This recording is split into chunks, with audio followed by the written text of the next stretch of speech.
Le Parti communiste chinois PCC a bouclé ses 100 ans d'existence. Dans le cadre de la commémoration de son centenaire, il a organisé ce mardi 6 juillet 2021 par visioconférence un sommet qui a réuni plusieurs partis politiques du monde.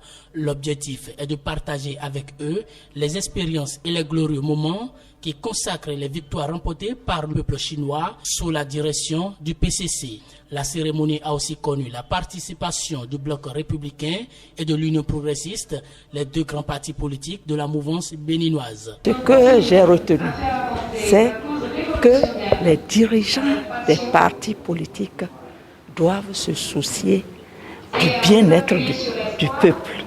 Leur politique, que ce soit politique, économique, sociale, les politiques là doivent s'arrimer aux besoins du peuple.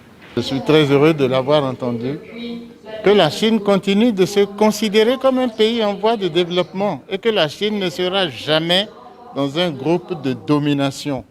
Ce sont des choses qui sont bonnes à entendre. Ne nous contentons pas de les entendre, mettons-les en pratique. Et ça commence au niveau des partis. Parce que sans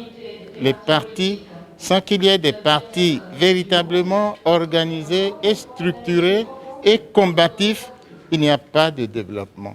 Pour les membres des partis du Baobab ensoleillé et du Cheval blanc cabré, le Parti communiste chinois est un modèle.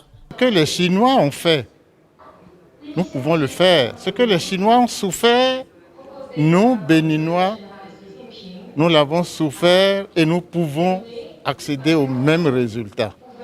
Je pense d'ailleurs que nous sommes en train d'emprunter le chemin. C'est un chemin difficile. Nous triompherons à condition que les partis politiques, comme le Parti communiste chinois, prennent le chemin de la lutte aux côtés du peuple et pour le peuple.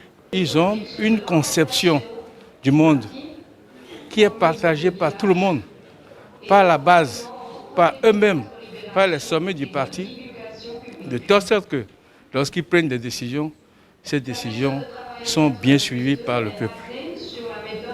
La discipline, le travail, c'est ça le Parti communiste chinois. Et je continue toujours à dire que nous devons nous inspirer beaucoup de certains aspects de leur organisation, le travail et la discipline.